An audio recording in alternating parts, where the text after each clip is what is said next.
இப்போ எம்பசிங்கிறாங்களா, அந்த எம்பசின்னா என்ன அர்த்தம் அப்படின்னு சொல்லி கேட்டோம்னா, எம்பசிங்கிறது வந்து பார்த்தீங்கன்னா, தமிழ்ல தூதரகம்னு சொல்லுவாங்க. ஒவ்வொரு நாட்டிலயும் அந்த நாட்டுடைய தலைமை மாநிலத்தில வந்து பார்த்தீங்கன்னா, தூதரகம் அப்படிங்கிறது வெவ்வேறு நாட்டுக்காரங்க வச்சிருப்பாங்க. நம்ம இந்தியாவுடைய தலைமை மாநிலம் அப்படின்னு சொல்லிட்டோம்னா, நம்ம இந்தியாவோட தலைநகரம் எதுன்னு சொல்லிட்டோம்னா, நம்ம புதுதில்லி. அது வந்து ஒரு மாநிலம். அந்த மாநிலத்தில வந்து பார்த்தீங்கன்னா, வெளிநாட்டு தூதரகங்கள்லாம் நெறைய இருக்கும். அமெரிக்க தூதரகம் இருக்கும், வடகொரிய தூதரகம் இருக்கும், தென்கொரிய தூதரகம் இருக்கும், ஆப்பிரிக்க தூதரகம் இருக்கும், லண்டனோட தூதரகம் இருக்கும். இப்படி எல்லா நாட்டுடைய தூதரகமுமே வந்து பார்த்தீங்கன்னா, நம்ம டெல்லியில இருக்கோம். அதே மாரி ஒவ்வொரு நாட்டிலயுமே வந்து பார்த்தீங்கன்னா, நம்ப இந்தியாவுடைய தூதரகம் இருக்கும். அதாவது என்னன்னு சொல்லி கேட்டோம்னா, இப்ப அமெரிக்கால ஏதாவது ஒரு விஷயம் நடந்துச்சு அப்டின்னா, அங்க நடக்கக்கூடிய விஷயம் அப்படிங்கிறது, அந்த நாட்டுடைய உள் கட்டமைப்பு சம்மந்தப்பட்ட முக்கியமான நிகழ்வுகள் எதா நடக்குது. அவங்க ஏதோ வரி விதிக்க போறாங்க, ஏதோ ஒரு பண்ண போறாங்க அப்படின்னா, நம்மளுக்கு செய்தியில காமிச்சிருவாங்க இந்த மாரி நடந்துருச்சுன்ட்டு. அத ஆர்டரா பாஸ் பண்றது எப்படி பாஸ் பண்ணுவாங்கன்னு சொல்லி கேட்டீங்க அப்படின்னா, அந்த தூதரகம் மூலியமா தான் பாஸ் பண்ணுவாங்க.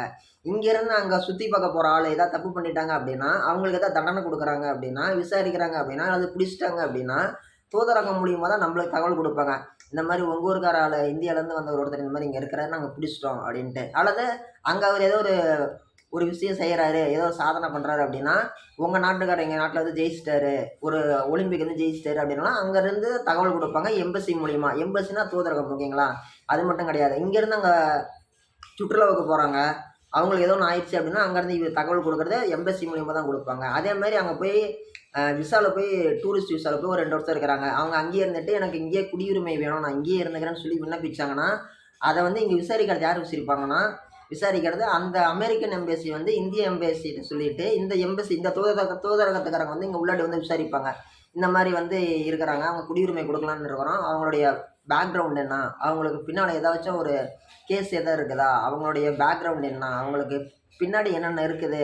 ஏதாவது குற்ற சம்பவத்தில ஈடுபட்டிருக்கிறாரா? எல்லாம் விசாரிச்சு பார்த்துட்டு, அவருடைய சர்டிஃபிகேட் கிளீனா இருந்துச்சு அப்படின்னா, அவருக்கு உடனே குடுத்துருவாங்க. ஓகேங்களா? உடனேன்னா உடனே கிடையாது. இந்த மாரி விசாரிக்கிறதுக்கோசரம் தான் வச்சிருக்கிறாங்க. பொதுவா சொல்லுவோம்ல, "உன் இடத்துல என் ஆள் ஒருத்தன் இருக்கிறான்டான்னு" சொல்லி ஒரு சினிமாலாம் டயலாக்லாம் பார்ப்போம் இல்லையா? அந்த மாரி வந்து பார்த்தீங்கன்னா, எல்லா நாட்டிலயுமே ஒவ்வொரு நாட்டோட தூதரகங்கள் அப்படிங்கிறதுக்கு இந்தியாவுல எடுத்துட்டோம்னா 100க்கும் மேற்பட்ட தூதரகங்கள் இருக்குது. நீங்க கேட்கலாம், என்ன சபரின்ட்டு. ஆமா, உலகம் முழுக்க வந்து பார்த்தீங்கன்னா, ஏகப்பட்ட நாடுகள் இருக்குது. அதில வந்து பார்த்தீங்கன்னா, 800 கோடி மக்கள் இருக்கிறாங்க. அந்த நாடுகள்லே வந்து பார்த்தோம்னா, ஒரு 100க்கும் மேற்பட்ட நாடுகளுடைய தூதரகங்கள் அப்படிங்கிறது பார்த்தீங்கன்னா, நம்மளுடைய புதுடில்லியில இருக்குதுன்னு சொல்லி நீங்க தெரிஞ்சுக்கோங்க. அதே மாரி 100க்கும் மேற்பட்ட நாடுகள்ல இந்தியாவுடைய தூதரகமும் இருக்குதுன்னு சொல்லி நீங்க தெரிஞ்சுக்கோங்க. அங்க வேலை செய்றவங்கலாம் நம்ம இந்தியர்கள் தான். அதே மாரி அவங்களுடைய தூதரகத்தில வேலை செய்றது அவிங்க ஊருக்காரங்க தான் இங்க வேலை செய்றாங்கன்னு சொல்லி நீங்க தெரிஞ்சுக்கோங்க. இந்த தூதரகங்களுடைய வேலை அப்படிங்கிறது இதுதான். ஓகேங்களா? எந்த பிரச்சனை நடந்தாலும் லீகலா அவங்க அப்ரோச் பண்றதுக்கு உள்ளாடி ஒரு இது வேணும் இல்லைங்களா? ஒரு ஒரு ஒரு அத்தாட்சி அவிங்க ஆள் ஒரு ஆள் வேணும்ல. அதுக்கோசரம் தான் வச்சிருக்கிறாங்க. சரிங்களா?